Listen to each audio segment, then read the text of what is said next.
আমাদের আজকের গল্প লাল ক্রসের রহস্য। গল্পটি নেওয়া হয়েছে প্রিয়নাথ মুখোপাধ্যায়ের লেখা দারোগার দপ্তর থেকে। গল্প পাঠে রয়েছে শুভম, প্রীতম, রাজ চট্টোপাধ্যায় এবং আমি অপূর্ব। গল্পটি মন দিয়ে শুনুন। তবে হ্যাঁ, আমাদের চ্যানেলটিকে সাবস্ক্রাইব না করে থাকলে অবশ্যই করবেন। এরকম গোয়েন্দা গল্প আর অ্যাডভেঞ্চার গল্প আমরা প্রায় নিয়ে আসি।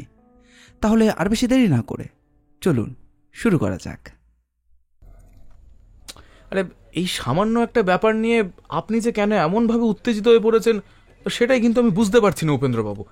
আরে আপনার মনে হচ্ছে না ব্যাপারটা খুবই সামান্য? আপনি বুঝতে পারছেন না দারোগাবাবু, আপনি বুঝতে পারছেন না। আপনি হয়তো ভাবছেন আমি অকারণে উত্তেজিত হচ্ছি, কিন্তু আমার মন কেন জানি না বলছে একটা কিছু হতে চলেছে। এভাবে এর আগে যতবার আমার ষষ্ঠেন্দ্রিয় আমায় কিছু জানান দিয়েছে না, প্রত্যেকবার কিছু না কিছু হয়েছে।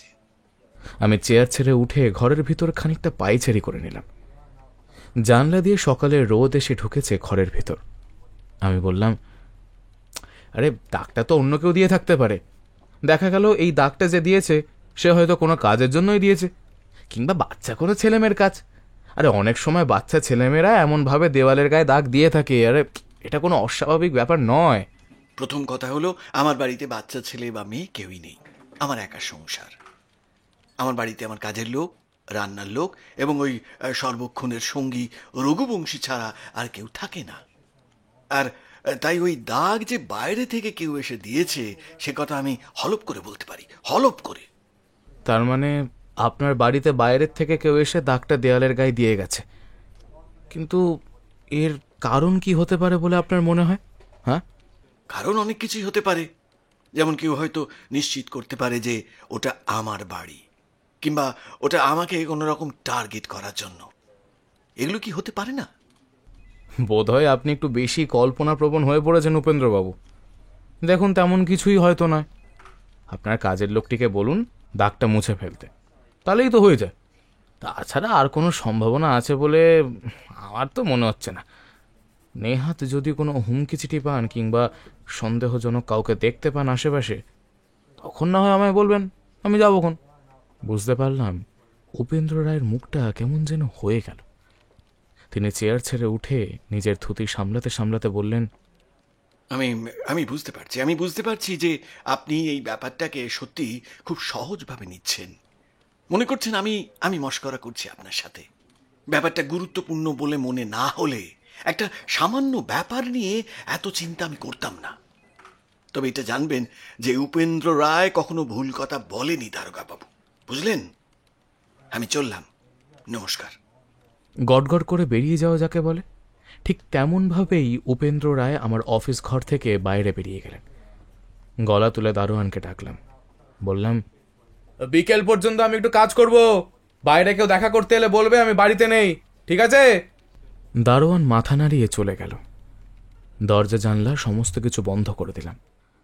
অনেক পুরনো একটা কেস ফাইল নিয়ে খাটাখাটি করতে শুরু করেছিলাম।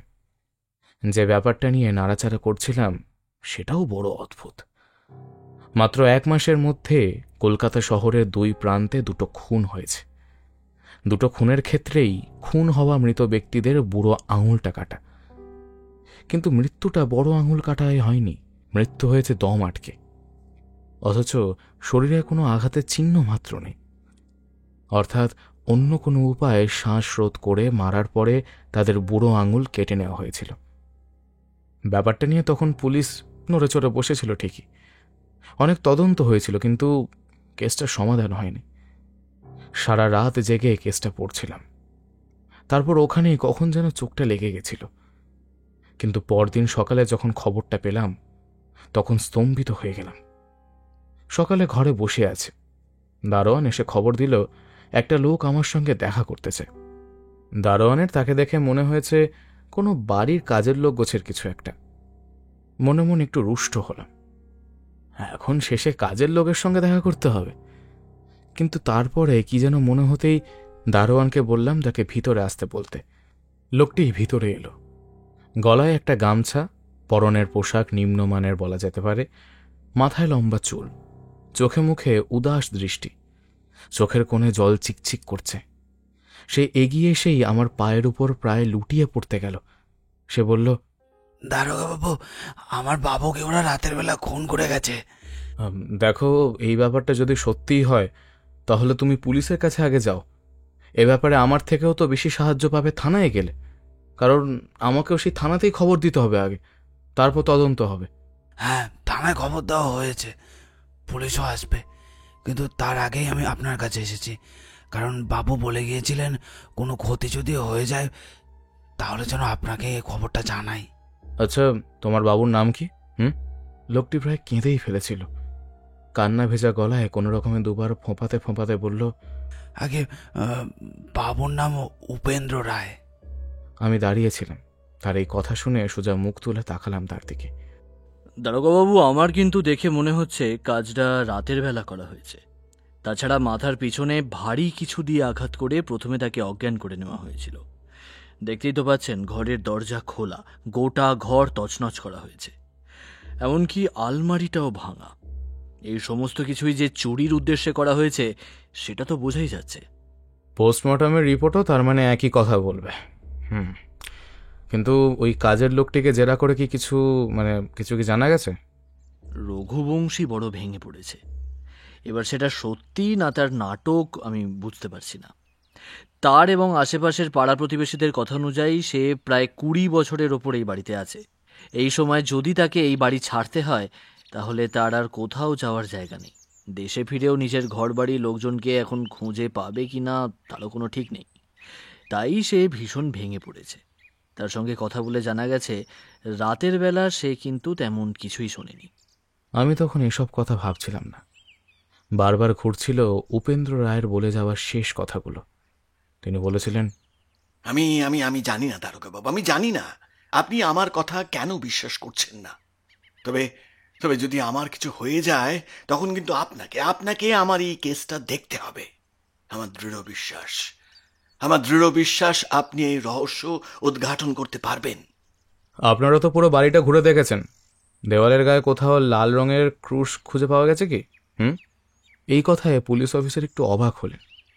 এই এলাকাটি এই পুলিশ অফিসারের আন্ডারে পড়ে।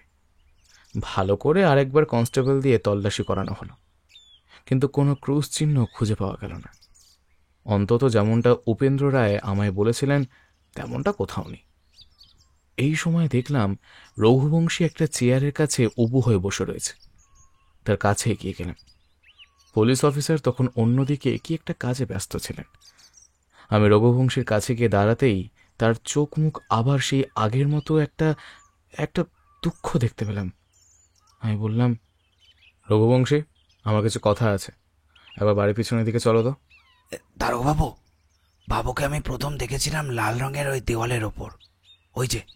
ওই যে দেওয়ালটা ভালো করে দেখুন, ওখানেই ছিল দাগটা। রঘুবংশী ইশারায় দেওয়ালের একটা জায়গা দেখালো। সেখানে একটু উপরের দিকে ভালো করে লক্ষ্য করতেই মনে হলো এখানে সত্যি সত্যি আগে একটা দাগ ছিল। পরে কোনোভাবে সেই দাগ তুলে দেওয়া হয়েছে। অনেক সময় ঘষে ঘষে ইট বা সুরকির টুকরো দিয়ে দাগ তৈরি করা গেলেও সেই দাগ পরে আবার ঘষে ঘষে তুলেও দেওয়া যায়। অন্তত উপেন্দ্র রায় তো তেমনই একটা দাগের কথা বলেছিলেন। আমি বললাম, ওই দাগটাকে দিয়েছিল সেটা নিশ্চয়ই তুমি কিংবা উপেন্দ্রবাবু কেউ খেয়াল করনি? বাবু তো দিনের বেশিরভাগ সময় বাইরেই থাকেন, বড় একটা বাড়িতে থাকতেন না। আর আমি ঘরে সব কাজকর্ম করবার পর ঘর থেকে বাইরে যাওয়ার সময় কোথায় পাই বলুন? সকালে একবার বাজার যাই, আর তারপর বিকেলের দিকে একবার হাঁটতে বেরোই, আর তারপরেই বাবু আসার আগেই আমি চলে আসি। দাগটা তুমি কখন দেখেছিলে? পরশুদিন বিকেলে বাইরে বেরিয়েই দেখেছিলাম। বাবুর বাড়ি আসার সময় হলো ওই সন্ধ্যা 6টা। আমি তার আগেই বাড়িতে চলে আসি। বাড়িতে এসে কি কারণে যেন পাঁচিলের কাছটা একবার দাঁড়িয়ে কারোর সঙ্গে কথা বলছিলাম। তারপর ঘুরে দেখাতেই দেখি ওই দাগটা দেখা যাচ্ছে। ওটা দেখে আমি প্রথমে ভাবলাম কোনো ছেলেপিলের কাজ, কিন্তু বাড়ির বাইরের দরজায় তালা দেওয়া, তাছাড়া পাঁচিলটাও তো বেশ উঁচু। সেটা তো আপনি নিজেও বুঝতে পারছেন, কোনো বাচ্চা ছেলে বা মেয়ে ভেতরে ঢুকবে কি করে? আর শুধু দাগটা দেওয়ার জন্যই বা কোনো বাচ্চা ছেলে মেয়ে ঢুকলেও অতটা উপরে দাগ দেবেই বা কি করে? কথাটা আমার মাথায় এসেছিল। দাগটা যেখানে ছিল সেই জায়গাটা অন্তত 5 ফুট কিংবা তার চেয়ে একটু বেশি উপরে। বাচ্চা ছেলেপেলেদের দল যদি মশকরা করেও সে কাজ করে থাকে তাহলেও তারা সেটা নিচের দিকে করবে, এতটা উপরে তো করবে না। আর দ্বিতীয় কথা হলো, যদি কেউ কোনো কারণে দাগ দিয়েও থাকে, সেটা এখন কোথায় বা গেল? কিন্তু দারোগাবাবু, দাগটা তো আমি আগেই দেখেছিলাম, আর তারপর আমিই বাবুকে দেখিয়েছিলাম, কিন্তু আজ সকালে উঠে দেখি দাগটার এখানে নেই। ব্যাপারটা যে কি হচ্ছে কিছুই বুঝতে পারলাম না। উপেন্দ্রবাবু এই একটা দাগের জন্যই আমার কাছে গিয়েছিলেন, আর এখন উপেন্দ্রবাবুর মৃত্যুর পর সেই দাগটা তার দেওয়াল থেকে উধাও। অথচ উপেন্দ্র রায় বা তার কাজের লোক রঘুবংশী সে ব্যাপারে কিছুই জানে না। এখন যেন মনে হতে লাগলো ওই দাগটার সঙ্গে এই কেসটার একটা অদ্ভুত কোনো সম্পর্ক আছে, যেটা আমি এখনো পর্যন্ত ঠিক ধরে উঠতে পারছি না। পুলিশ অফিসারের সঙ্গে কথা বলে মৃতদেহে পোস্টমর্টমের ব্যাপারটা খুব তাড়াতাড়ি মিটল। রঘুবংশীকে এলাকা ছাড়তে বারণ করলাম এবং যে কোনো সমস্যা হলে যেন সে আমায় জানায়, এ কথাও বলে তাকে আশ্বস্ত করে সেখান থেকে বেরিয়ে এলাম। তবে বুঝতে পারছিলাম রঘুবংশী খুব বেশি দিন আর এখানে থাকতে পারবে না। মাঝখানে 2 দিন কেটে গেছে। এর মাঝে একদিন বড় সাহেবের ডাকে লালবাজারে তার অফিসে যেতে হয়েছিল। তেমন কিছু দরকারি নয়, কেসের বিষয়ে কিছু সাধারণ কথাবার্তা এবং এতদিন ধরে চুপ করে বসে থাকতে হচ্ছে তার জন্য দুঃখ প্রকাশ করলেন তিনি।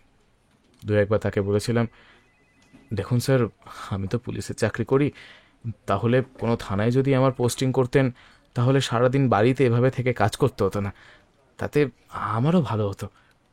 তুমি বুঝতে পারছো না প্রিয়নাথ, তুমি যেভাবে কেসের সমাধান করো আর তোমার যা তীক্ষ্ণ বুদ্ধি, তাতে শুধু সাধারণ পুলিশের কাজ তোমায় দেওয়া ঠিক নয়। তোমাকে তো আগেই বলেছি যে সমস্ত জটিল কেস সাধারণ পুলিশের পক্ষে সমাধান করা সহজ না। সে সমস্ত কেস নিয়ে শুধুমাত্র তুমি মাথা ঘামাবে। নিজেই তো বলেছ পুরনো কিছু কেস নিয়ে তুমি স্টাডি করছো, সেটাই করো। সেখান থেকে যদি কিছু বের করা যায় সেগুলো সমাধান করো। তাছাড়া শুনেছি তুমি নিজের মতো করে ব্যক্তিগতভাবে বিভিন্ন কেস পুলিশের হাতে আসার আগেই সমাধান করে ফেলেছ। তাতে তো আমার কোনো আপত্তি নেই। তুমি আমাদের কাছে অনেক গুরুত্বপূর্ণ, তুমি আমাদের প্রেরণা। তোমায় তো আর এভাবে রাখা যায় না। বড় সাহেবের ভালো ভালো কথায় অন্য কেউ হলে হয়তো বেশ খুশি হতো, কিন্তু আমি হলাম না। আমার তীক্ষ্ণ বুদ্ধি থাকুক আর যাই থাকুক না কেন, থানায় থেকে পুলিশের কাজ করতে আমার বেশ ভালোই লাগতো। সে কাজ এখন বন্ধ। তবে প্রয়োজন হলে আমি বিভিন্ন থানার অফিসারদের সঙ্গে কাজ করতে পারবো, সে কথা বড় সাহেব জানিয়েছিলেন। তবুও বিরস মনে ফিরে এলাম বাড়িতে। নিজের অফিসের ঘরে বসলাম, আর আসার পরে শুনতে পেলাম থানা থেকে একজন এসেছিল। সে পুলিশ অফিসার উপেন্দ্র রায়ের কেসটা তদন্ত করছে, সেই লোক পাঠিয়েছিল। তাই আর দ্বিরক্তি না করে তখনই তৈরি হয়ে বেরিয়ে পড়লাম থানার উদ্দেশ্যে। পোস্টমর্টেম রিপোর্ট এসে গেছে। আমরা যেমন মনে করেছিলাম তেমনই, মাথায় প্রচণ্ড আঘাতে মৃত্যুর কারণ। তাছাড়া মৃত্যুর সময়ও মাঝরাত, ওই আনুমানিক 12টা থেকে 2টোর মধ্যে। তবে কাজের লোকটি এবং আশেপাশে লোকজনদের সঙ্গে কথাবার্তা বলে যা জানা গেছে, উপেন্দ্রবাবুর আলমারিতে বেশ কিছু টাকা পয়সা এবং দামি জিনিসপত্র ছিল, সেগুলো উধাও হয়ে গেছে। কিন্তু একটা কথা ভেবে দেখুন, যারা কাজটা করেছে তারা কতটা ভেবেচিন্তে এমন একটা কাজ করেছে, কোনোভাবেই কাউকে ধরা যাচ্ছে না। আচ্ছা, ওই ডাক্তার ব্যাপারে দেওয়ালে যে ক্রুশ চিহ্ন আঁকা ছিল, সেই ব্যাপারে কি আর কোনো খোঁজ খবর পাওয়া গেছে? না দারোগাবাবু, সেই ব্যাপারে কোনো খোঁজ খবর পাওয়া যায়নি। তবে রঘুবংশী তার দেশের বাড়িতে যাওয়ার জন্য খুব তাড়াহুড়ো করছে। সে ভয় পাচ্ছে এর পরে যদি তার অবস্থাও তার বাবুর মতো হয়। বুঝতে পারছিলাম গোটা ব্যাপার এখনো পর্যন্ত সামান্যতম এগোতে পারিনি। পোস্টমর্টমের রিপোর্টের কথা পুলিশ আগে জানিয়েছিল। মনে মনে স্থির করলাম ওই ডাক্তার ব্যাপারে খোঁজ খবর শুরু করব, আর সেটা করব উপেন্দ্র রায়ের কথা মতো। তিনি যেভাবে মনে করেছিলেন যে কেউ বা কারা তার ওপর নজর রাখছে, সেই পথেই তদন্ত শুরু করতে হবে। সেই মতো প্রথমে খোঁজ নিতে লাগলাম ওই এলাকায় কিংবা আশেপাশে এলাকায় সম্প্রতি মাস 2-এর মধ্যে এমন কোনো চুরি কিংবা খুনের ঘটনা ঘটেছে কিনা। আর তারপরেই বড় আশ্চর্যজনকভাবে একটা সূত্র আমার হাতে এসে পড়ল। মাত্র সপ্তাহ 2 আগে পাশের এলাকায় একটা বাড়ি থেকে ঠিক এমনভাবে চুরি হয়েছে, কিন্তু সেখানে খুন হয়নি। বাড়ির লোক ছিল 3 জন আর 1 জন পাহারাদার। রাতের বেলা বাড়িতে ঢুকে আচমকা 4 জনকে বেঁধে ফেলে তারপর চুরি করেছে। তাদের চোখ বাঁধা ছিল, তাই তারা কিছুই বুঝতে পারেনি। তবে পুলিশের কাছে ডায়েরি করেছিল। সেই মতো তাদের বাড়িতে গিয়ে পৌঁছালাম। বেশ বড় দোতলা বাড়ি। বাড়ির সামনে দারোয়ান দাঁড়িয়েছিল। দারোয়ান আমায় দেখে জানতে চাইল কার সঙ্গে দেখা করব। বললাম, শশধর মাহাতোর সঙ্গে দেখা করব। কিন্তু বাবু তো এখন বাড়িতে নেই, বাবু আসবে বিকেলে। তবে বাবুর ভাই আছে, ননীধর মাহাতো, তাকে কিছু বলবো? দারোয়ানকে দিয়ে খবর পাঠালাম ভিতরে। এরপরে ননীধর মাহাতো বাইরে এসে আমায় নিয়ে গেল ভিতরে। চা এবং সামান্য শুকনো খাবার সহযোগে আমরা বসবার ঘরে বসলাম। আমাদের একটা পারিবারিক ব্যবসা আছে, ঠাকুরদাদার আমল থেকে সে ব্যবসা চলছে। নেহাত খুব একটা আয় খারাপও হয় না। দাদা বিবাহিত, আমি এখনো বিয়ে করিনি। ঘটনা ঘটে প্রায় 2 সপ্তাহ আগে। সেদিন বাড়িতে আমি, দাদা, আমার কাজের লোক আর দারোয়ান ছিল। রাতের বেলায় হঠাৎ করে একটা প্রচণ্ড ধাক্কায় ঘুম ভাঙতেই দেখি বিছানার ওপর থেকে কে যেন আমাকে ধাক্কা দিয়ে ফেলে দিল। উঠে চিৎকার করতে যাব, তার আগেই মুখের উপর একটা মিষ্টি গন্ধমাখা কি যেন চেপে ধরল। পরে বুঝতে পেরেছিলাম যে সেটা ক্লোরোফর্ম। তারপর বাকি সমস্ত কিছু বুঝে উঠতে অনেক দেরি হয়ে গেল। ততক্ষণে ডাকাতের দল আলমারি ভেঙে সবকিছু নিয়ে চম্পট দিয়েছে। আমরা সম্বিত ফিরে পেয়ে কোনো রকমে নিজেদের ছাড়িয়ে তারপর থানায় গিয়ে খবরটা দিয়েছিলাম। আচ্ছা, 2 সপ্তাহ আগে ঘটনাটা ঘটে, তার মানে সেদিন এ বাড়িতে আপনার দাদা স্ত্রী ছিলেন না, তাই না? না, 2 দিন আগে বৌদি বাপের বাড়িতে গিয়েছিল কি একটা কারণে, সঠিক আমার এখন মনে পড়ছে না। আর সেই সময় ওরা বাড়িতে হামলা করে। একদিকে ভালোই হয়েছে সেই সময় ডাকাত পড়ায়। স্ত্রীলোক বাড়িতে থাকলে সমস্যা বাড়তো বই কমতো না। আচ্ছা, একটা কথা বলুন তো, যেদিন আপনাদের বাড়িতে হামলা হয় তার আগে কিংবা সে সময় আপনাদের বাড়ির দেওয়ালে কোনো অদ্ভুত দাগ লক্ষ্য করেছিলেন কি? মানে লাল রঙের ক্রুশের মতো কোনো চিহ্ন? এমন একটা অদ্ভুত প্রশ্নে ননীধর মাহাতোর অবাক হয়ে যাওয়ার কথা, কিন্তু তিনি অবাক হলেন না। তার বদলে কেমন যেন উত্তেজিত গলায় বলে উঠলেন, সর্বনাশ, আপনিও দেখেছিলেন নাকি? কিন্তু সেই দাগটা তো পরদিন সকালে উঠে আর তো আমরা কেউই দেখতে পাইনি। আপনি সেই দাগের কথা জানলেন কি করে? এবার যেন আমার অবাক হওয়ার পালা। বললাম, তার মানে আপনিও দাগটা দেখেছিলেন, এবং যেদিন বাড়িতে হামলা হয় তার পরদিন সকালে আপনি দেখেছিলেন যে দাগটা আর নেই, কি তাই তো? একদম ঠিক। আগের দিন বিকেলের দিকেই আমি দাগটা দেখেছিলাম। তখন তেমন কিছু ভাবিনি, কিন্তু পরদিন সকালে পুলিশকে খবর দেওয়ার পরে এদিক ওদিক খোঁজাখুঁজি করার সময় যখন আমি পুলিশকে সেই দাগটা দেখাবার চেষ্টা করলাম, তখন দেখি সেই দাগটা সেখানে নেই। ইট কিংবা সুরকির টুকরো দিয়েই বাড়ির গায়ে ওই দাগটা করা হয়েছিল।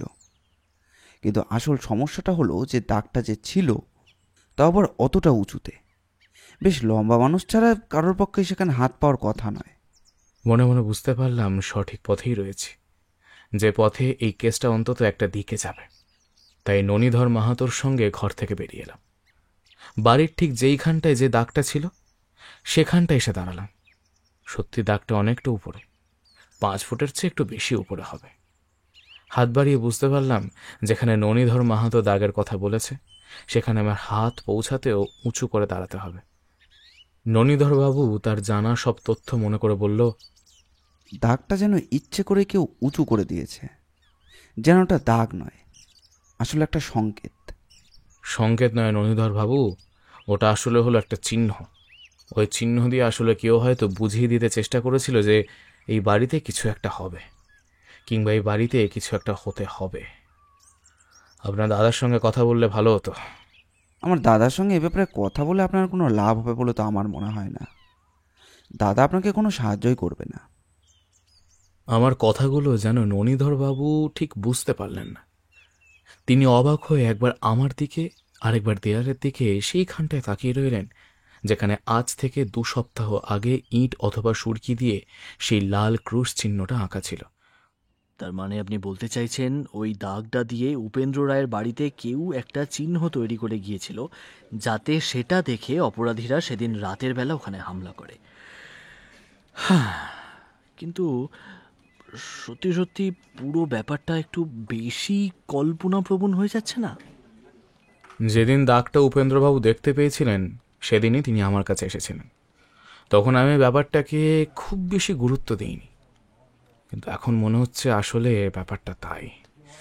যদি আমরা এখনই ব্যাপারটা নিয়ে কিছু না ভাবি তাহলে কিন্তু শহরের আবার একটা এমন ঘটনা ঘটে যেতে পারে। কথাটা আপনি খুব একটা ভুল বলেননি, কারণ 2 সপ্তাহ আগে পাশের থানার আন্ডারে একটা কেসে এমন একটা ব্যাপার দেখা গেছে। আমরা সব সময় যে হাত গুটিয়ে বসে থাকি সে কথা কিন্তু নয় দারোগাবাবু, আমরাও তদন্ত করছি। আর সেই তদন্তের সময় পাশের এলাকার থানা থেকে এই ডায়েরি সম্বন্ধে জানা গেছে। মনে হয় 2 সপ্তাহ আগে ব্যাপারটা ঘটেছিল। আপনি তো তাদের কথাই বলছেন, তাই না? হ্যাঁ, এবার সমস্যা হলো এমন একটা ব্যাপার যখন ঘটছে তখন নিশ্চয়ই ওই দলে একজন নেই, বেশ কয়েকজন আছে। না হলে এমনভাবে দাগ দিয়ে বাড়ি চিহ্নিত করার কোনো প্রয়োজন পড়তো না। এখন আমরা কি করব তাহলে দারোগাবাবু? অপেক্ষা। আমার মনে হয় পুলিশ এবং আমাদের তদন্তের ব্যাপারটা অপরাধীর দলের লোকেরা নিশ্চয়ই দেখেছে, কারণ এই 2 জায়গাতেই অপরাধ হওয়ার পরে বেশ কিছু লোকজন ছিল। অপরাধীকে যেহেতু আমরা চিনি না, তাই লোকেদের ভিড়ে গা ঢাকা দিয়ে থাকা তার জন্য সহজ। এবার আমাদের কিছুদিন সজাগ হয়ে কিন্তু চুপ করে বসে থাকতে হবে। অপরাধীকে বুঝিয়ে দিতে হবে আমরা কিছু জানি না। আমার তো মনে হয়েছিল রঘুবংশী কাজটা করেছে। রঘুবংশী নিশ্চয়ই টাকার লোভে কিংবা অন্য কোনো কারণে সমস্ত কিছু হাতিয়ে নিয়েছে। হয়তো পালিয়ে যাওয়ার প্ল্যানই করছিল, কিন্তু কোনোভাবে যেতে পারেনি। না ইন্সপেক্টর, আমার সেটা মনে হয় না। আপনি একটা কাজ করুন বরং, আমি ঠিক যেমন ভাবে বলছি ঠিক তেমন ভাবে আশেপাশের থানারগুলোতে এই খবরটা পাঠিয়ে দিন। আর তারপর দেখতে দেখতে সপ্তাহখানেক কেটে গেল, কিন্তু আশেপাশের বেশ কয়েকটা থানায় সমস্ত খবর পাঠানোর পরেও কোনো লাভ হলো না।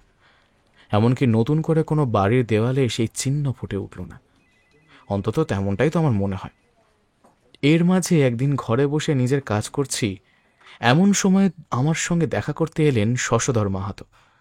2-1 কথার পর বললেন, আপনি যা ভেবেছেন একদম ঠিক ভেবেছেন, কিন্তু এখনো তো আপনাদের হাতে কিছু আসেনি, তাই না? অপরাধের পুরো দলটা কোনো কারণে মাথা নামিয়ে এখন লুকিয়ে রয়েছে। তবে আমাদের তরফ থেকে তেমন কিছুই কিন্তু এখনো পর্যন্ত বুঝতে পারিনি, শুধু ধারণাটুকু করতে পেরেছি। তাছাড়া তো আর কিছুই করা যাবে না, তাই না? আমার মনে হয় ওরা পুলিশের ভয়েই গা ঢাকা দিয়েছে, আর কিছু করবে না। আমার বাড়ি থেকে চুরি হলো, তারপর ওই উপেন্দ্রবাবুর বাড়ির ঘটনা, আরও কয়েকটা খবর শুনেছিলেন হয়তো। আর এর আগেও তো আরও ঘটনা ঘটেছে এমন। তবে আপনি যখন এই কেসে হাত দিয়েছেন তখন আমার মনে হয় না ওরা আবার কোনো কিছু করার মতো সাহস পাবে। অপরাধী ধরা পড়ুক তা আমিও চাই। একটা লোক মারা গেছে, তারপর এত চুরি করেছে, এসবতে ধরতে না পারলে তো হবে না, তাই না? আপনি বলতে চাইছেন পুরনো যে সমস্ত কেস রয়েছে সেই সমস্ত আপনি ঘাঁটাঘাঁটি করেছেন, আর সেখান থেকেই খুঁজে খুঁজে বার করেছেন ওই দলটা কলকাতার আশেপাশে সম্প্রতি বছর 2 ধরে তাদের কাজ শুরু করেছে। আমার তেমনটাই মনে হয়েছে। তার 2 বছর আগেও কিন্তু এই দলের কিংবা এদের এই কাজের কোনো অস্তিত্ব ছিল না। তবে এই দলটা কিন্তু চট করে কাজ করে না, সময় নিয়ে 2 মাস কিংবা 3 মাস পরে এরা চুরি করে। অর্থাৎ যার উপর আক্রমণ করতে হবে তার ব্যাপারে এরা খুব ভালো করে খোঁজ খবর নেয়। তাদের করা প্রতিটি চুরি কিংবা খুনের ঘটনার মধ্যে অন্তত 2 মাসের ফারাক রয়েছে। তবে এই শেষ বারের ঘটনাটাই তারা তাড়াতাড়ি করেছে। এখানে আমি কিছুক্ষণ চুপ করে রইলাম। একটা ব্যাপার আমার মনে খটকা লাগতে শুরু করেছিল। সে ব্যাপারটা পুলিশ অফিসারকে বলা ঠিক হবে কিনা বুঝতে পারছিলাম না। হয়তো তিনি ব্যাপারটা বুঝতে পারবেন না, তাতে আমারই সমস্যা হবে। তাই বললাম, এ ব্যাপারে আমি নিজেও এখনো সম্পূর্ণরূপে নিশ্চিত হতে পারিনি। হলে আপনাকে নিশ্চয়ই জানাব। তবে আপনাকে যা বলেছিলাম সে ব্যাপারে কি আপনি খোঁজ নিয়েছেন? কাজ চলছে। আচ্ছা, আপনি তো ওই শশধর মাহাতোর বাড়িতে জেরা করতে গিয়েছিলেন, সেখান থেকে কি আর কিছু ক্লু পেলেন? আমি না সূচক ভঙ্গিতে মাথা নাড়লাম। থানা থেকে বেরিয়ে এসে ভাবলাম একবার শশধরবাবুর বাড়িতে যাব। তিনি অনেক কিছু বলেছিলেন, যদি তার খোঁজ পাওয়া যায়। কথাটা ভেবে শশধরবাবুর বাড়ির উদ্দেশ্যে রওনা হয়ে গেলাম। তার বাড়ির কাছাকাছি চলে এসেছি। আগেরবার দারোয়ান বলেছিল শশধরবাবু বিকেলের দিকে ফিরে আসেন। আমিও সেই মতো এই সময় এসেছি। বাড়ির কাছাকাছি একটা ছোট্ট মাঠের মতো জায়গা পড়ে। তার মাঝখান থেকে রাস্তা চলে গেছে শশধর মাহাতোর বাড়ির উদ্দেশ্যে। একটু এগিয়েছি, ঠিক এমন সময় মনে হলো একটা গাছের তলায় দাঁড়িয়ে কারা যেন কথা বলছে।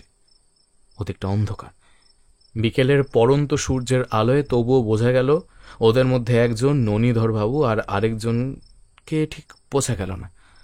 ধীর পায়ে আস্তে আস্তে এগিয়ে গেলাম পিছনের দিকে জঙ্গলের মতো জায়গাটা লক্ষ্য করে।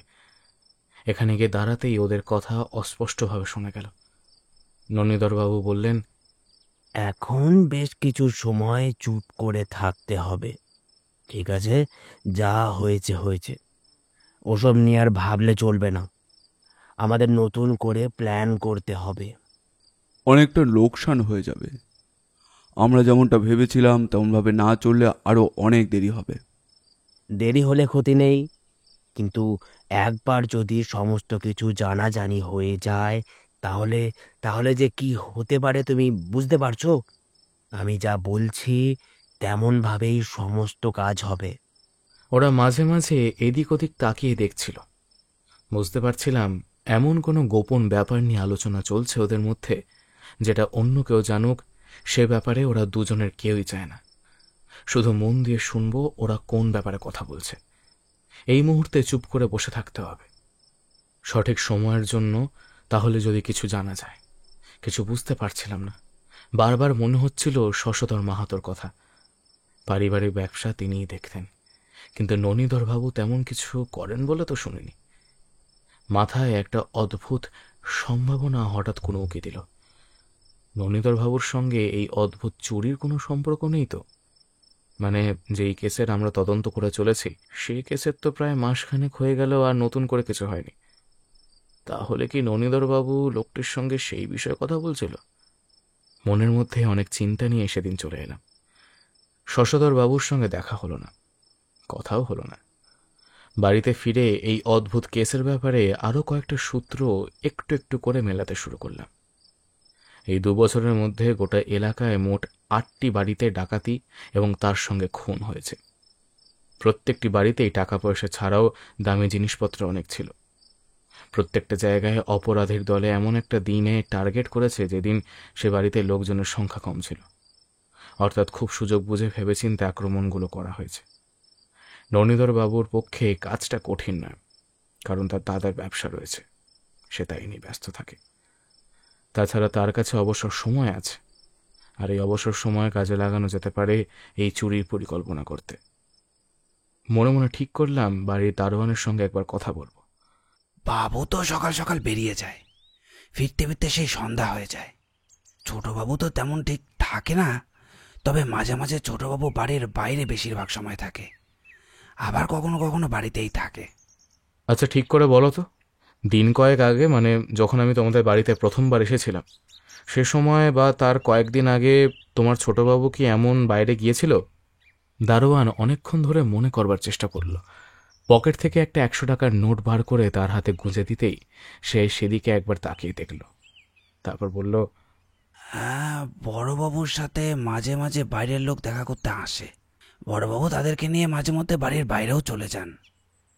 আর যেদিন আপনি এসেছিলেন তার আগে বড়বাবু কয়েকদিন বাড়ির বাইরে গিয়েছিল, কিন্তু বড়বাবুর স্পষ্ট বারণ আছে ছোটবাবু যেন এসব কথা না জানে। এমনকি সে কথা বৌদিমণিকেও বড়বাবু বলে রেখেছে। বড়বাবুর সঙ্গে বাড়িতে যারা দেখা করতে আসে তাদের মধ্যে কাউকে তুমি চেনো? না তারকবাবু, তাদের মধ্যে আমি কাউকেই চিনি না। তবে হ্যাঁ, 2 জন আছে যাদেরকে বেশ কয়েকবার এখানে আসতে দেখেছি, আর একবার তাদের দেখলে চিনতে পারবো, কিন্তু আর তো তেমন কিছু বলতে পারি না। দারোয়ানের সঙ্গে কথা বলে আর তেমন কিছু জানা গেল না, তবে বোঝা গেল এই শশধর বাবু ভিতরে ভিতরে কিছু একটা করছে। হতেই পারে যে ডাকাতের দলের খোঁজ আমরা করে চলেছি, এই দলের আসল পান্ডা শশধর বাবু। শুধু সেটাই যদি হয় তাহলে তার বাড়িটা ডাকাতি হবে কেন, এবং তার বাড়ির ঘরের দেওয়াল অমন চিহ্ন থাকবেই বা কেন? ব্যাপারটা ভালো করে খোঁজ করে দেখা দরকার। দেখতে দেখতে প্রায় সপ্তাহখানেক কেটে গেল। একদিন পুলিশ অফিসারের তরফ থেকে একজন আমার কাছে এসে পৌঁছালো। তার সঙ্গে কথা বলে থানায় গিয়ে পৌঁছতেই পুলিশ অফিসার মুখে যেন যুদ্ধ জয়ের হাসি নিয়ে বললেন, দারোগাবাবু, যার জন্য অপেক্ষা করছিলেন সেটা কিন্তু হয়েছে। খবর এসেছে উত্তর দিকের একটা এলাকায় এক দোতলা বাড়িতে অমনি এক চিহ্ন হঠাৎ করেই খুঁজে পাওয়া গেছে। আপনার কথায় প্রত্যেক থানার লোকেদের কাজে লাগানো হয়েছে, যদিও ব্যাপারটা কিন্তু খুব চুপি চুপি। আজকে এই খবরটা এসেছে, তার মানে 2-1 দিনের মধ্যেই কিছু একটা ঘটবে। আজকে খবর এসেছে, তার মানে আজকেই কোনো একটা সময় ওই দাগ দেওয়া হয়েছে। না, 2-1 দিনের মধ্যে নয়, আজকেই তাহলে ব্যাপারটা ঘটবে। ওই দাগটা আসলে শুধুমাত্র একটা রাতের জন্য, কিন্তু কেন সেটাই তো বুঝতে পারছি না। আরে বুঝতে পারছেন না? ওই দাগটা হলো বাড়িটাকে চিনিয়ে দেওয়ার জন্য, কোন বাড়িতে আমাদের আক্রমণ করতে হবে, মানে ডাকাতের দলের। আপনি বুঝতে পারছেন না? ডাকাতের দলের সংখ্যা নিশ্চয়ই 10-20 জন হবে না, হাতে গোনা কয়েকজন হবে। না হলে আশেপাশের লোকেরা ঠিক কিছু না কিছু বুঝতে পারত। ওই দাগের অন্য কোনো একটা মানে আছে। যেই বাড়িতে আক্রমণ করবে সেটা ঠিক, কিন্তু তাছাড়াও আরও একটা মানে থাকা দরকার। পুলিশ অফিসার আমার কথা একটু অবাক হলেন। একটুকু চুপ করে থেকে তিনি বললেন, কিন্তু এতক্ষণ ধরে তো আমি এটাই ভাবছিলাম যে ওই দাগের মানে হলো বাড়ি চিনিয়ে দেওয়া। আপনি নিজেই তো বলেছিলেন যে ওটা একটা চিহ্ন ডাকাতির স্থান চিনিয়ে দেওয়ার জন্য। আমি সামান্য হাসলাম, তারপর বললাম, আলিবাবার গল্প আমরা সকলেই জানি, তাই এমন একটা কাজ বোধহয় অপরাধী কিংবা তাদের দল করবে বলে মনে হয় না।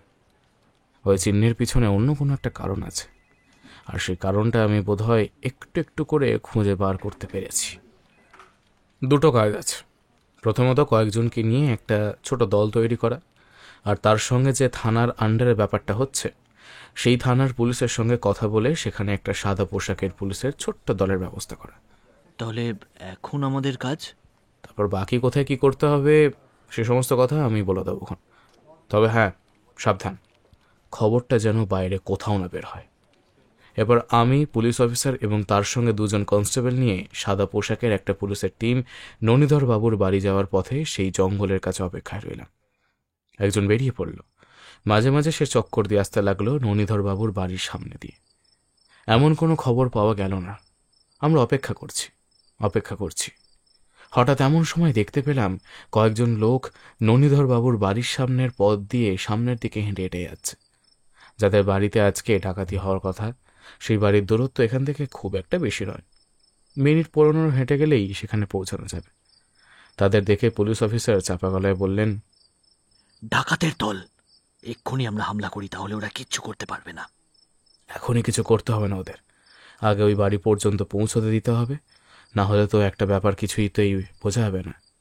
আর তাছাড়া ওখানে তো ওই পুলিশ অফিসার এবং তার কনস্টেবলের দল আছে। আপনি চিন্তা করছেন কেন?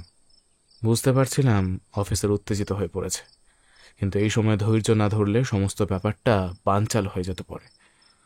ওরা ওদের গন্তব্যে এগোতে লাগলো। ওদের 5 জনের দল, আর ওদের পিছনে আমরা এগোতে লাগলাম। চারপাশে রাতের অন্ধকার নেমে এসেছে, তার মাঝে চাঁদের আলোয় পথ সাজিয়েছে। ওদের কাছে বোধহয় আলো রয়েছে, কিন্তু আমরা বেশ খানিকটা দূরত্ব রেখে চলেছি বটে। তবে হারিয়ে গেলে চিন্তা নেই, কারণ আমরা জানি আসলে কত পর্যন্ত আমাদের যেতে হবে।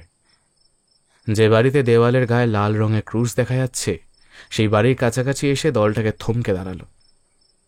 ভালো করে চারিদিকে তাকিয়ে দেখে নিয়ে ফটফট করে পাঁচিল টপকে বাড়ির ভিতরে প্রবেশ করলো তারা। আমি জানি পুলিশ অফিসার এবং তার বাকি কনস্টেবল বাড়ির ভেতরে ছড়িয়ে আছে, তাই চিন্তা নেই। পুরো বাড়িটা অন্ধকার হয়ে আছে। ওদের মধ্যে একজন বলল, দেওয়ালের দাগটা মুছে দিয়ে আসি।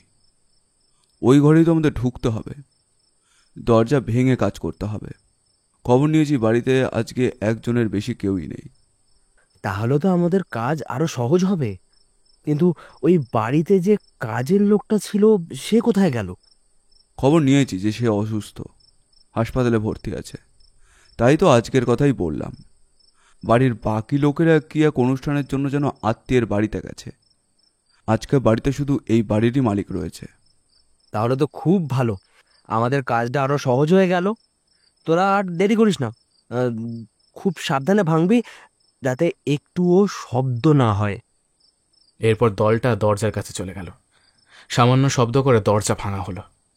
পরে জেনেছিলাম আসলে প্রচণ্ড জোরে ধাক্কা দিলে দরজা জোরে শব্দ করে ভাঙে, আর দরজার কোণগুলোতে লোহার শাবল দিয়ে একটা নির্দিষ্ট প্রক্রিয়ায় চাপ দিয়ে ওরা দরজা ভাঙে। হালকা শব্দ হয় তাতে। দরজা ভাঙার শব্দে পুলিশ অফিসার আবার উত্তেজিত হয়ে বললেন, এখনো অপেক্ষা করতে হবে? আর কতক্ষণ অপেক্ষা করব? ভিতরে থেকে যতক্ষণ পর্যন্ত না আমাদের জন্য সিগন্যাল আসছে ততক্ষণ আমাদের অপেক্ষা করতে হবে। এমনি এমনি তো আর এখানে এসে থানার অফিসারের সঙ্গে অতক্ষণ ধরে কথা বলিনি। ডাকাতের দল ভিতরে ঢুকে গেল, আর একটু পরেই বাড়ির ছাদের দিক থেকে পরপর 3 বার টর্চের আলো চলে নিভে উঠল। সিগন্যাল দিতেই আমরা হুড়মুড় করে ঢুকেছিলাম বাড়িতে। তারপর অন্ধকারের মধ্যেই বাড়ির ভিতরে ওদের মধ্যে একজন দরজার কাছে দাঁড়িয়ে পাহারা দিচ্ছিল। প্রথমে তাকেই কাত করতে হলো, মুখটা চেপে ধরে তাকে সরিয়ে নেওয়া হলো একপাশে, যাতে চিৎকার করে বাকিদের সজাগ করতে না পারে। এইবার ছাদ থেকে পুলিশের লোক নেমে এলো নিচে, আর আমরা ঢুকে পড়লাম ভিতরে। ডাকাতের দল বুঝতে পেরেছিল তারা ধরা পড়ে গেছে, তাই সঙ্গে সঙ্গে তারা অন্ধকারের মধ্যে লুকিয়ে পড়ল। আর লুকিয়ে কোনো লাভ নেই, এই বাড়ি থেকে বেরোবার অন্য কোনো রাস্তা নেই। ছাদেও পুলিশ রয়েছে আর বাইরেও পুলিশ রয়েছে, তাই চুপচাপ বেরিয়ে আসো। হঠাৎ করে ওদের মধ্যে একজন বেরিয়ে এলো, তার হাতে ধারালো ছুরি। অন্ধকারটাকে আশ্রয় করে সে ছুটে এসে বোধহয় অফিসারকে লক্ষ্য করে ছুরি চালিয়েছিল, কিন্তু তার আগেই একজন কনস্টেবলের প্রচণ্ড ধাক্কায় সে ছিটকে পড়ল মাটিতে। সঙ্গে সঙ্গে তার হাতে পড়ল হাতকড়া। বাকি রইল 3। দুজনকে ধরা গেলেও কিন্তু আরেকজনকে কিছুতেই খুঁজে পাওয়া যাচ্ছিল না। এরপরে বোঝা গেল যে ঘরে সেই বাড়ির মালিক রয়েছে, সেই ঘরেই এই 3য় লোকটি ঢুকে পড়েছে। বাড়ির মালিকের গলায় ছুরিটা ধরে সে বলল, এখান থেকে আমাদের যেতে দিন, না হলে কিন্তু ওকে ছাড়বো না। আমি জানতাম এসব কিছুর পিছনে আপনি আছেন, তবে এখন আপনার মুখে থাকা কালো মুখোশটা খুলে ফেলুন, ওটাতে কোনো লাভ হবে না। আমি জানি আপনি শশধর ভাবো। আমার কথা শোনার পর মনে হচ্ছে সামান্য থমকে গেল সে। তারপর বলল, শশধর? ওই নামে আমি কাউকে চিনি না। এক্ষুনি আমাদের এখান থেকে বেরোতে দিন, নইলে কিন্তু। আমি, আমাদের থানার পুলিশ অফিসার এবং এখানকার থানার পুলিশ অফিসার 3 জন তখন দরজার কাছে দাঁড়িয়ে আছে। বাকি কনস্টেবলরা তখন বাইরে 4 জনকে ধরে রেখেছে। বাড়ির মালিক মণিকান্ত হালদার ভয়ে ঠকঠক করে কাঁপছে তখন, তার গলায় ধারালো ছুরি ধরা। একটু এদিক ওদিক হলেই সেই ছুরি তার গলার নলি ধুপাক করে দেবে। আমার দুপাশে দাঁড়িয়ে 2 অফিসার অপেক্ষা করছে আমার ইশারার জন্য। আমি জানি ওদের হাত তখন পকেটে থাকা রিভলভারের কাছে পৌঁছে গেছে, কিন্তু রিভলভার চালাতে যেটুকু সময় লাগে তার মধ্যে শশধর ছুরি চালিয়ে দিতে পারে। এইভাবে বললাম, আর লুকিয়ে লাভ নেই শশধর বাবু, আপনার ব্যবসা যে খুব লসে চলছে 2 বছর আগে থেকে, সেই খবর আমি আগেই জেনে নিয়েছি। 2 বছর ধরে কলকাতার আশেপাশে এলাকায় এই চক্রটা সক্রিয় হয়ে উঠেছে। তখনই বুঝতে পেরেছিলাম কিছু একটা ব্যাপার হচ্ছে। আপনার সঙ্গে ব্যবসায় থাকা লোকেদের মধ্যে কয়েকজন নিয়েই আপনি দলটা তৈরি করেছেন, তাই না শশধর বাবু? হ্যাঁ হ্যাঁ, করেছি, যা করেছি বেশ করেছি। আমায় আমায় এটা করতেই হতো, নইলে। করতে হতো না। অপরাধ কখনোই বাধ্যতামূলক হতে পারে না শশধর বাবু। আপনি নিজেই এই পথ বেছে নিয়েছিলেন। আপনার ভাই আপনাকে বারবার এ কাজে বারণ করেছে, কিন্তু আপনি সে কথা শোনেননি। আমার ভাই একটা ভীতু, ওকে কতবার বলেছি আমার দলে থাকতে। আমার ভাইয়ের মাথায় আমার থেকে বেশি বুদ্ধি। আমার ভাই আমার সঙ্গে দলে থাকলে আর কিছুতেই আমাদের কেউ ধরতে পারতো না। ভাই আমায় সাহায্য করেছিল এই কাজে, কিন্তু ইচ্ছা করে না, ভুল করে। অথচ কি অদ্ভুত ব্যাপার দেখুন, আমি প্রথমে আপনার ভাইকে সন্দেহ করেছিলাম। আপনার ভাই যে লোকটির সঙ্গে গোপনে ষড়যন্ত্র করছিল, সেই লোকটি আসলে আপনার ভাইয়ের সঙ্গে মিলে আপনাদের এই দলটাকে কিভাবে আটকানো যায় তার পরিকল্পনাই করছিল। কিন্তু আমি তাকেই ভুল ভেবেছিলাম। আসলে পুলিশ এই ব্যাপারটা জড়িয়ে পড়বার জন্য আপনার ভাই এবং সেই লোকটি নিজেদের পরিকল্পনা কিছুদিন পিছিয়ে দেওয়ার কথা ভেবেছিল। তারা ডাকাত ধরার প্ল্যান পিছিয়ে দিয়েছে, অথচ আমি ভেবেছিলাম তারা ডাকাতির প্ল্যান পিছিয়ে দিয়েছে। আমি কিছুতেই ধরা দেব না, কিছুতেই আমি পুলিশের কাছে ধরা দেব না। শশধরবাবু সেই লোকটির গলা থেকে ছুরি তুলে নিয়ে নিজের গলা বরাবর চালাতে যেতেই একটা রিভলভার গড়চে উঠল, আর সেই রিভলভার গুলি দিয়ে সোজা লেগেছে তার হাতে। ছিটকে পড়েছে তার হাতে ধরা সেই ছুরিটা। যন্ত্রণায় তিনি মাটিতে বসে পড়েছেন।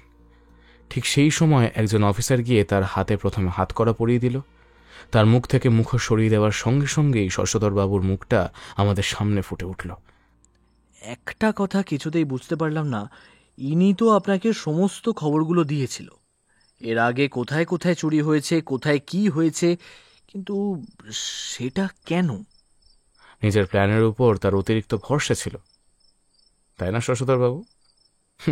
উনি ভেবেছিলেন মাসখানেক চুপ করে বসে থেকে তারপর কাজ করলে পুলিশ কিছুই বুঝতে পারবে না, তাই না শশধরবাবু? হ্যাঁ, সত্যি শশধরবাবুর মুখ তখন যন্ত্রণায় বিকৃত হয়ে এসেছে।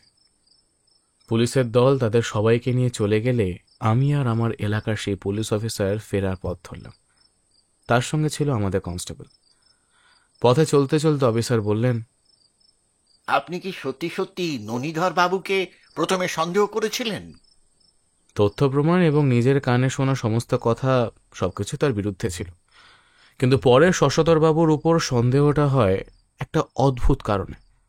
শশধরবাবুর ব্যবসার খোঁজে নিতে গিয়ে দেখি 2 বছর ধরে তার ব্যবসা খুব একটা ভালো চলছে না, অথচ এতে তার কোনো সমস্যা হচ্ছে না। এদিকে দারোয়ানের সঙ্গে কথা বলতে বলতে আরেকটা ব্যাপার বুঝতে পেরেছিলাম, মাঝে মাঝে শশধরবাবু বেশ মোটা ব্যাগপত্র নিয়ে বাড়িতে আসতেন, মাসে অন্তত একবার। তখনই এই গোটা ব্যাপারটা মিলিয়ে ফেলতে পারলাম। তাহলে শশধরবাবুর বাড়িতে যে চুরির ব্যাপারটা হয়েছিল সেটা কি? পুরোটা ননীধরবাবুর পরিকল্পনা। শশধরবাবু বললেন না যে ননীধরবাবু না চাইতেও তাকে সাহায্য করেছিল। আসলে ননীধরবাবু চাইতেন যে এই পথ থেকে শশধরবাবু ফিরে আসুক, কিন্তু নিজের দাদা বলে কথা, পুলিশের ঝামেলায় জড়িয়ে পড়ুক সেটাও চাইতেন না তিনি। তাই এর আগের খুনটা হওয়ার পরে, মানে উপেন্দ্র রায় নয়, তার আগের খুনটা, তখন হয়তো ননীধরবাবুর কোনো বুদ্ধিতেই তিনি এই কাজটা করেছিলেন, নিজের বাড়িতে নিজেই চুরি করিয়েছিলেন। একটা কথা দেখো, এর আগে যতবার চুরি হয়েছে প্রত্যেকবার কিন্তু কেউ না কেউ খুন হয়েছে, অথচ শশধরবাবুর বাড়ির ক্ষেত্রে কেউ খুন হয়নি। তার বাড়িতে 4 জন ছিল, তখন শুধু তার বউ ছিল না। দারোয়ান এবং বাকি সবাইকে ক্লোরোফর্ম দিয়ে অজ্ঞান করে তাদের বেঁধে রেখে কাজটা করানো হয়েছে, অথচ বাকি ক্ষেত্রে অপরাধীরা কিন্তু সোজাসুজি আক্রমণ করেছে, কিন্তু সেটা খুব কম। সোর্সের মধ্যেই যে ভূত আছে সে কথা কিন্তু আমি একবারও ভাবতে পারিনি। আপনি যে এমনভাবে ব্যাপারটা ভাববেন তা অকল্পনীয়। কিন্তু ওই টাকা পয়সা, সোনা দানা, এইসব কিছু কি উদ্ধার করা যাবে? ননীধর বাবুর সঙ্গে একবার কথা বলেই সে সমস্ত কিছু উদ্ধার করা যাবে বলে আমার মনে হয়। ননীধর বাবু নিশ্চয়ই এই বিষয়ে সাহায্য করবেন। তিনি প্রথম থেকেই সাহায্য করতে চেয়েছিলেন। তার কথা আমি নিজেই বুঝতে পারিনি। তিনি বলেছিলেন, দাদার সঙ্গে এ ব্যাপারে কথা বলে কোনো লাভই হতো না। দাদা এ ব্যাপারে আপনাদের কোনো সাহায্য করবে না। ননীধর বাবুর কথাটা আমি ভেবেছিলাম দাদা এই ব্যাপারে সাহায্য করতে পারবেন না, কিন্তু পরে বুঝেছিলাম তিনি আসলে বলেছিলেন দাদা এই ব্যাপারে সাহায্য করবে না। কিন্তু পরে শশধর বাবুর সাহায্য পেয়ে গোটা ব্যাপারটা কেমন জটিল হয়ে গেছিল। আমরা বাড়ির পথে রওনা হলাম। যাক, তাহলে এই লাশ ক্রুশের রহস্যটা মিটল। হ্যাঁ, আরেকটা কথা, এই ক্রুশটা ঠিক সেই ঘরের দেওয়ালে দেওয়া হতো যে ঘরে রাতের বেলা শিকার ঘুমোতে যেত, যাতে লক্ষ্য করা রাখা যায় সেই ঘরটাকে, এবং সেই ঘরের জানলার কাছে ওদের লোক আগে থেকে দাঁড়িয়ে থাকতো, ক্লোরোফর্ম হাতে নিয়ে। যদি প্রয়োজন হয় তাহলে স্প্রে করত। শশধরবাবুর ফাঁসি হয়েছিল, তার সঙ্গীদের কারোর ফাঁসি এবং কারোর জেল হয়েছিল। ননীধরবাবু এ ব্যাপারে আমাদের অনেক সাহায্য করেছিলেন, কিন্তু এরপর ননীধরবাবু এই এলাকার ব্যবসাপত্র, বাড়িঘর সমস্ত কিছু বিক্রি করে দিয়ে শশধরবাবুর স্ত্রীকে তার বাপের বাড়িতে পাঠিয়ে দিয়ে এখান থেকে চলে গেছিলেন। তাদের খোঁজ আর কখনোই আমরা পাইনি। আমাদের আজকের গল্পটি ভালো লাগলে অবশ্যই লাইক, আর কীরকম লাগলো সেটি কমেন্ট করে জানাবেন। আমরা আপনাদের মধ্যে থেকে একটি কমেন্ট পিন করে দেব। এই রকম গোয়েন্দা গল্প আর অ্যাডভেঞ্চার গল্প আমরা প্রায় নিয়ে আসি। আমাদের চ্যানেলটি ঘুরেও আসতে পারেন। আমাদের চ্যানেলটিকে সাবস্ক্রাইব করে আমাদের পাশে থাকবেন। আপনাদের ভালোবাসা একান্ত কাম্য। ধন্যবাদ।